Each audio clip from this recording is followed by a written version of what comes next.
Pourquoi et comment utiliser les chambres d'inhalation de la naissance à l'âge de 5-6 ans?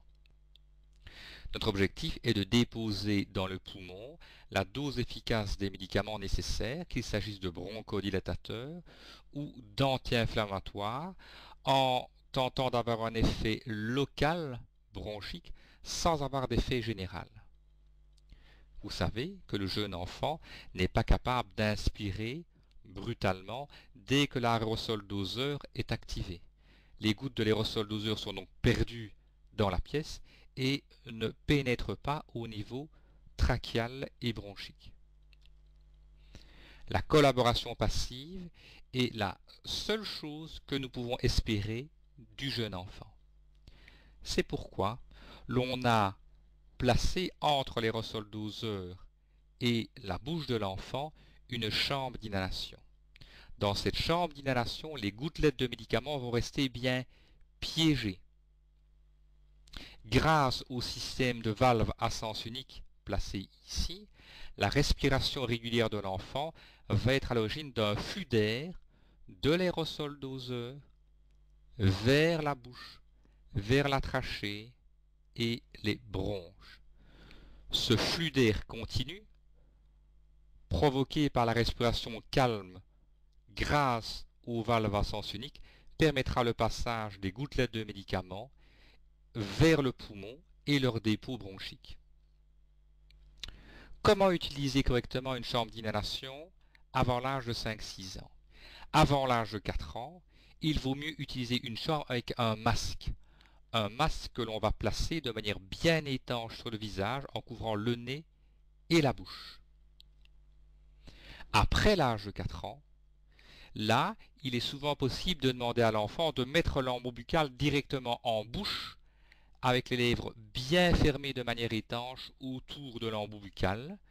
Cela permettra que le médicament ne se dépose plus sur la peau autour de la bouche et cela offrira au médicament un accès plus direct au poumon car le nez constitue un filtre qui empêche le médicament de descendre jusqu'aux bronches et jusqu'au poumon profond. Donc en pratique, pour utiliser un aérosol doseur et une chambre d'inhalation, d'abord le secouer bien évidemment, le placer dans la partie postérieure de la chambre d'inhalation, comme ici. Avant l'âge de 4 ans, bien placer le masque de manière étanche sur le visage. Dès l'âge de 4 ans, nous pourrons mettre l'embout buccal directement en bouche. Il faut le masque en place ou l'embout en place, attendre que la respiration soit bien régulière. En pratique, attendez 5 secondes de respiration calme. Ensuite, vous allez actionner l'aérosol doseur en poussant ici. Et à partir de ce moment, vous laisserez l'enfant respirer calmement pendant au moins 5 respirations. En pratique, pendant 10 secondes. Pendant ces 10 secondes, la valve à sens unique transforme ce débit alterné en un flux continu d'air de l'aérosol doseur vers la bouche de l'enfant, la trachée et les bronches. Voilà ce qu'il ne faut pas faire, ce qu'il vaut mieux éviter. 5 secondes. Hop. Vous constatez que le masque n'est pas bien mis sur le visage. Il s'est décollé, l'enfant mange son masque. Il n'y a donc pas de flux régulier et il ne prend aucun médicament. Voici un meilleur exemple. Le masque est maintenu fermement sur le visage au niveau du menton. Après 5 secondes de respiration calme, nous activons l'aérosol doseur et nous laissons l'enfant respirer calmement pendant 10 secondes. Durant ces 10 secondes, l'enfant crée un débit de l'aérosol doseur vers ses poumons et il prend effectivement son traitement. Donc, quelle est la chambre d'inhalation idéale? Celle qui fournit au poumon le maximum de gouttes de médicaments. Pour cela, il faut bien évidemment que les gouttelettes ne soient pas trop piégées par la chambre. C'est pourquoi il vaut mieux que la chambre soit non électrostatique, qu'elle ait une valve à sens unique sensible et solide, et que le masque soit de faible volume. Elle doit accepter et bien fonctionner avec tous les produits du marché, y compris les génériques. Elle doit disposer de masques adaptés à la taille du visage et elle doit pouvoir être utilisée même sans masque chez l'enfant de plus de 4 ans. Elle doit être facilement lavée et si possible facilement stérilisée. Son prix doit être raisonnable. Elle doit pouvoir résister à un usage quotidien pendant au moins 1 an. Alors, quel est l'intérêt d'avoir une chambre non électrostatique? Prenons l'exemple d'une chambre d'inhalation utilisée qui est électrostatique, qui est en plastique. Les gouttes de médicaments émises par l'aérosol doseur vont se plaquer contre la paroi et sont piégées par la paroi et ne sont pas disponibles pour l'enfant. L'enfant, durant sa respiration, ne pourra donc inhaler qu'un faible pourcentage des gouttes émises par l'aérosol doseur. Le même enfant, le même aérosol doseur, mais utilisation cette fois-ci d'une chambre non électrostatique de type métallique ou une chambre qui a été savonnée avec le savon qui a pu sécher et qui reste sur la paroi interne de la chambre. Là, nous n'avons plus d'effet électrostatique. Les gouttelettes ne se collent plus sur la paroi de la chambre, elles restent disponibles à l'inspiration de l'enfant qui va pouvoir les inhaler, les déposer dans ses bronches et améliorer son asthme. Quelles sont les chambres non électrostatiques disponibles sur le marché? La chambre Vortex qui est métallique, le KidSpacer Astra métallique également, l'AeroChamber Max qui est traité d'usine antistatique. Par contre, le Baby Haler, fort répandu, est une chambre électrostatique qui doit être savonnée pour être fonctionnelle. De même, l'aérochambre simple. Si nous faisons la revue des chambres disponibles dans nos pharmacies, nous voyons que le Baby Haler est une chambre électrostatique qui doit donc être savonnée si on veut qu'elle soit efficace. C'est une chambre qui n'est pas universelle. On ne peut pas utiliser tous les médicaments. On ne peut utiliser que les aérosols doseurs de type Glaxo. Il n'y a qu'une taille de masque et c'est un masque de gros volume. On peut utiliser cette chambre sans masque à partir de l'âge de 4 ans en prenant directement l'embout buccal en bouche. Elle n'est pas stérilisable à chaud, elle n'est stérilisable qu'à froid. L'aérochambre simple est également une chambre électrostatique qui doit être savonnée, mais c'est une chambre qui est universelle. Tous les aérosols doseurs du marché, même les génériques, sont utilisables.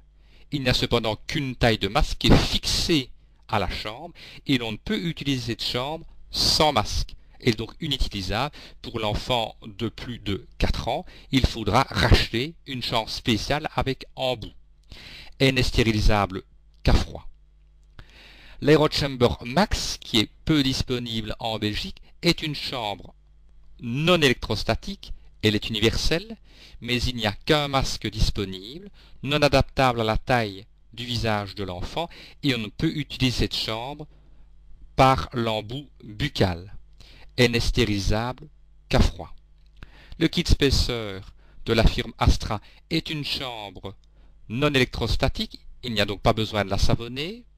Elle n'est pas universelle, elle est conçue uniquement pour les produits Astra. Le masque est de fait de volume, mais il n'y a qu'une taille. On peut éventuellement utiliser cette chambre avec l'embout buccal, on peut retirer le masque. Elle n'est stérilisable qu'à froid. Enfin, la chambre Vortex, qui est distribuée par la firme Paris, est-elle une chambre non électrostatique? Il n'y a pas besoin de la savonner. Elle est universelle, on peut utiliser tous les aérosols doseurs du marché. Elle dispose de 2 tailles de masque, jaune pour l'enfant de moins de 2-3 ans, orange pour l'enfant de plus de 3 ans. Elle est utilisable sans masque, avec l'embout buccal directement, et elle est stérilisable à chaud. Elle est autocavable, ce qui est un avantage pour l'utilisation inter-individuelle. Comment entretenir votre chambre d'inhalation? Eh bien, au domicile, idéalement, vous laverez le masque tous les jours et vous le sécherez correctement. Une fois par semaine et en tout cas minimum une fois par mois, il faudra laver l'ensemble de la chambre à l'eau tiède et au savon. Pour ce qui concerne la désinfection, vous savez que le Baby Haler, le KidSpacer, l'aérochambre Max ne peuvent être stérilisés qu'à froid. Seule la chambre Vortex peut être stérilisée à chaud. Vérifiez l'état des valves et les changer si nécessaire. Si vous avez une chambre électrostatique type baby Haller ou aérochambre, il faudra la resavonner mensuellement en laissant sécher l'eau savonneuse à la paroi interne de la chambre. Toutes ces chambres sont garanties durant 1 an en fonctionnement quotidien. Si votre chambre a plus de 1 an, il faudra la montrer à votre médecin pour qu'il s'assure qu'elle fonctionne toujours correctement. En pratique donc, pour utiliser l'aérosol doseur via une chambre d'inhalation, enlevez le capuchon, secouez l'aérosol doseur, placez-le bien dans la partie postérieure de la chambre d'inhalation. Avant 4 ans, placez bien le masque bien fermement sur le visage, nez et bouche. Laissez l'enfant respirer calmement pendant environ 5 secondes, le temps que l'on constate un débit régulier, puis actionnez l'aérosol doseur et laissez alors l'enfant respirer calmement pendant environ 10 secondes, ce qui permettra au flux d'amener le médicament vers le poumon. Je le répète, avant 4 ans, avec un masque placé de manière bien étanche sur le visage. Après 4 ans, si possible, l'embout buccal, qui permet de ne pas avoir de dépôt sur la peau et qui permet d'avoir un accès aux poumons beaucoup plus direct. Une dernière fois la vidéo qui vous montre comment utiliser correctement la chambre d'inhalation. Voilà. Après avoir secoué l'aérosol doseur et l'avoir placé à la partie postérieure de la chambre, 1, le masque est mis de manière bien étanche sur le visage. 4, Après 5 secondes de respiration 5, calme, activation de l'aérosol doseur 2, et 10 3, secondes de respiration 4, calme. S'il 5, fallait donner un deuxième aérosol doseur, 7, il faudrait 8, refaire la séquence de 10 secondes de respiration calme. J'espère que ce petit panorama des chambres d'inhalation vous aura permis de mieux prendre en charge votre enfant. Au revoir.